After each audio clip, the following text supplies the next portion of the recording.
All right, Jules, here we go. Group D. We're continuing our previews here. You're so smiley. The group, France. really. The group. Oh, yes. Austria, Poland. And you're mad, Ronald Koeman.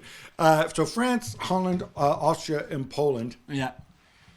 I'm going to start on France because you're asked about France all the time. You can tell me if I'm right or wrong. This is the most talented side. It is the most complete side.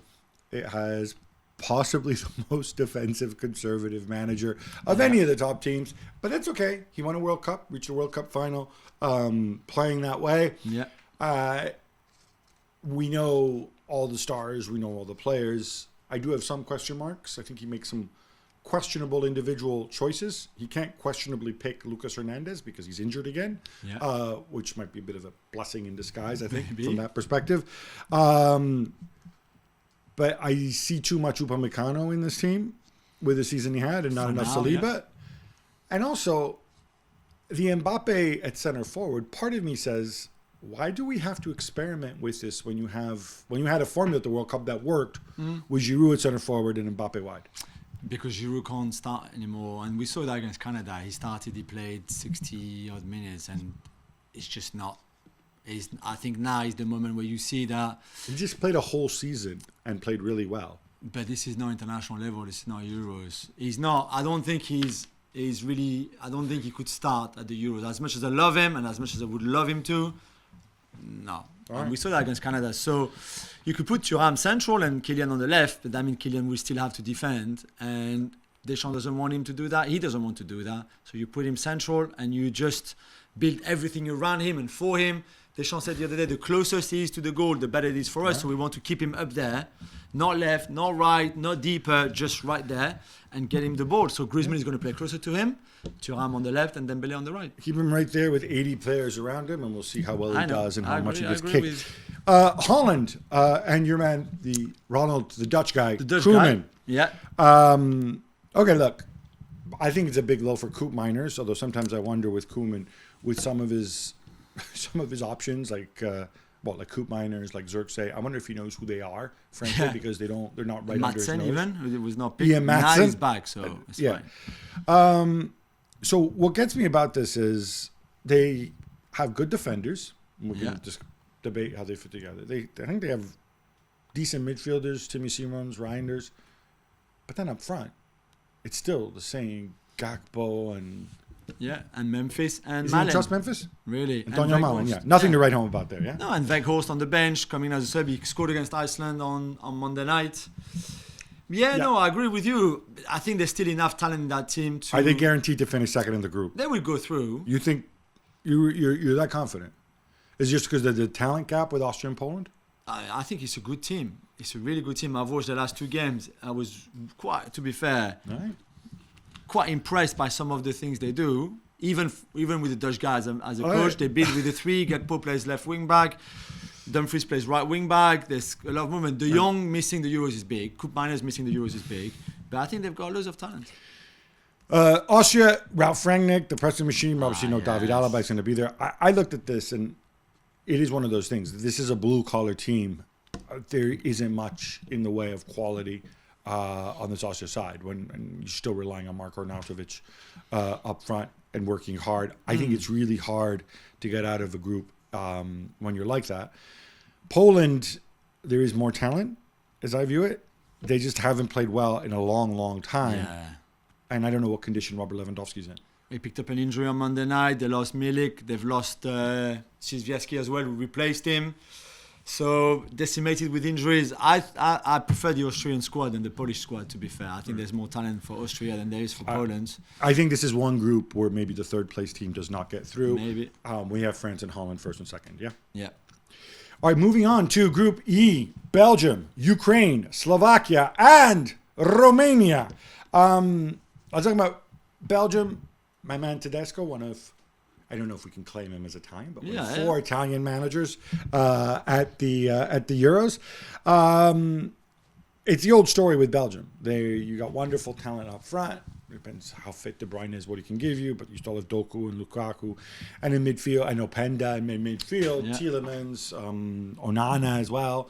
I even mentioned the Prince, Charles de Ketelaere. Yeah. But at the back, man, Vertonghen. I'm assuming Witzel might play back there. Yeah, that's why he's back. He had retired from international. They're literally football. 72 years old between them. Yeah, And they're not Bonucci exactly. and Chiellini, with all No, respect. and there's obviously no Courtois behind them, which is the most controversial call here.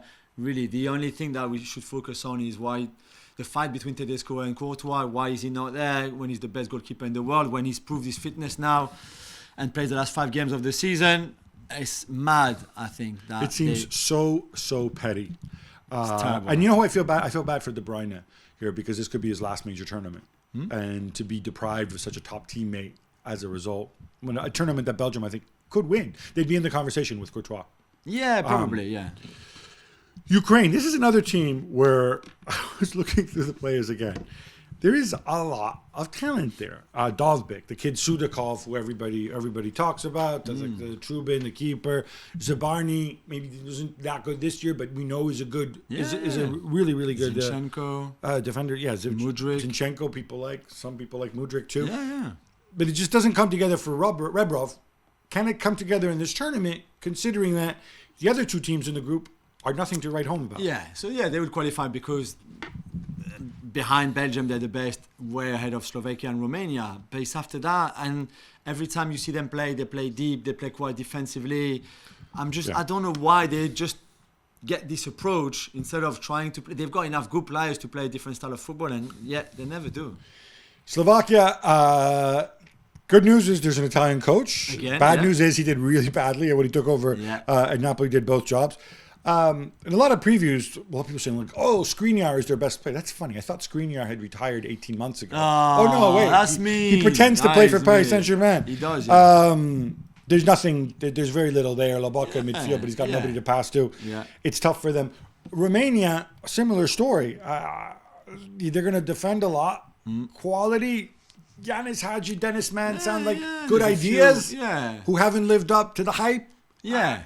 This is another one of those where Belgium first, Ukraine second, and tough for the third place team to go. Yeah, I don't think the third place in Group E will qualify at all. Takes us on to Group F, where you have Portugal. Let's start with them because I think they're heavy favorites. Yeah. Roberto Martinez, or Martinez as Augie calls him, has got some calls to make, obviously, on the 2 golden oldies, Pepe and somebody named Cristiano Ronaldo. It looks like Cristiano Ronaldo will start. Pepe, I'm not 100% sure. I don't think so either. They're stacked everywhere. The question mark is, I think the wing backs, though, the way he plays, if it is Cancelo and it is Nuno Mendes, are they going to be vulnerable defensively? When you consider also that in midfield, he's shoehorned Bruno into the midfield as well. Yeah, it'd be very interesting to see what he does. It looks like Cancelo and Nuno Mendes will start, and Ruben Dias, and then Ignacio Silva more than Pep, I think. And then that midfield, Palhinha, Bruno Fernandes, and then Bernardo Silva or Vitinha. But then that means you play Bernardo wide, which I'm not sure that works. What do you do with Leao? Is he a super sub? Is he starting? But then Joao Felix is also there. If you could start with 18 talent. players, Portugal would be the best. But they're still amongst the favourite for me. Yeah. I think they could be fantastic. I'm just not sure with Martinez, considering the failures he had with Belgium. The times where he didn't make it with Belgium, when really we all thought this could be the tournament. So that lack of winning mentality maybe could be a problem. But they really should easily. They can bring back Fernando Santos just to give an inspirational speech. Maybe on FaceTime. Turkey with another wise choice in hiring an Italian keeper, the little airplane, Vincenzo Montella, an Italian coach even. There's talent there. Çalhanoğlu, I think, can dominate games if he's fit and happy. And they've got the rising stars, Kenan Yildiz and Arda Güler. Maybe this tournament is a little too early for them. Well, they've got a great generation coming through. Up front, this is great for them. In terms of center forward, maybe a little bit like when it's Tosun, when it's Yazici, some people like that, right? Yeah, Kilsoy is the really good young player, though. He's lit up the league this season. I think he's scored 15 goals in the league. So that generation is great. This is maybe a bit early for them, for the younger ones especially, but they will learn a lot from it. The Czech Republic, it's amazing after what happened with their coach Solhavi, of course, resigning after they qualified, sending players home, accusing them of partying before a big game. Soufal is watching. Soufal, yeah. They have Patrick Schick, who can turn it on his day. There's Souček. this is not a good unit, and yet they're probably not the worst team in the group. I Because think it is a good unit. That's the thing. I think they will be a very strong collective, but not much But there's quality. no individuals. Yeah, exactly. But they will. Remember for the last Euros, they did well and with a similar squad. Comes down to them and Georgia. Georgia, another one of those teams, maybe a little bit like like Slovenia. You have an outstanding goalkeeper. Yeah. You have an outstanding guy in the hole in Kricek Kvaratskhelia. And you have a coach who you really like, Willy Sagnol. Yeah. And there's not much else. No. That's just why they're the lowest ranked team in the FIFA Yeah, ranking. Marcotti, the Met striker who's done really well in The guy last who 6 used to months. the guy who used to be at Ajax. Yeah, exactly. Right. The last 6 months has been great for him. All right. We start from We with got- Kvaratskhelia, we see. We got Portugal and Turkey going through here. Yeah, but I want There you Georgia go. to finish in the best third.